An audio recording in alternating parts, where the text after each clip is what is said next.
following £600,000 being raised in a fundraiser, a crowdfunder from 2017 for an independence referendum. Now, that independence referendum never happened, and there have been all sorts of claims about what happened to the money, and that's what police are taking a look at.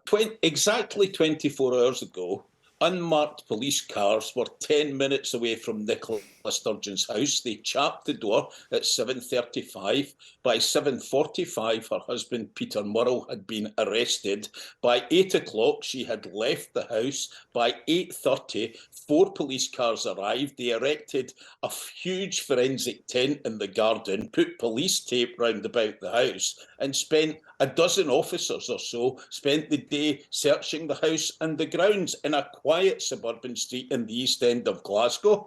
At the same time, the same number of police officers raided the SNP HQ in Edinburgh. They spent all day there. They were seen in the afternoon coming out with green plastic crates full of material. The first the public heard about it was 9:29 yesterday morning, when police issued a statement saying that Peter Murrell had been arrested.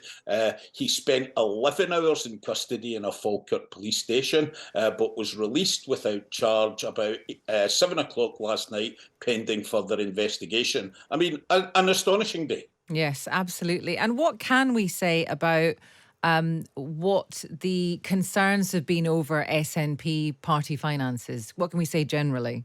So in July 2021, so that's 20 months ago, police began investigating the funding and the finances within the SNP following £600,000 being raised in a fundraiser, a crowdfunder from 2017 for an independence referendum. Now, that independence referendum never happened, and there have been all sorts of claims about what happened to the money, and that's what police are taking a look at. Now, since Nicola Sturgeon stood down, there does seem to have been a slightly more chaotic atmosphere around the SNP. We had all that hoo-ha over party membership. We've got this investigation going on.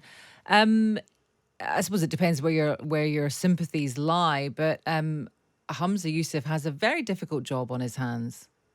It's 50 days today since Nicola Sturgeon resigned. The polls aren't looking good for the SNP. They're down below 40%. That's not happened for a very, very long time. Labour are creeping up behind them. There's a number of big issues coming up. There could be a by-election in Rutherglen as a result of a disciplinary action against Margaret Ferrier, a former SNP MP in the House of Commons. That could happen sometime over the summer or in early autumn.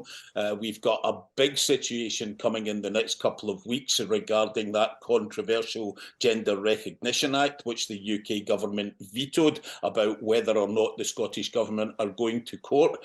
The new First Minister, Humza Yousaf, does not have his troubles to seek. On top of that, all of the cost of living crisis and a major, major, major crisis in the NHS.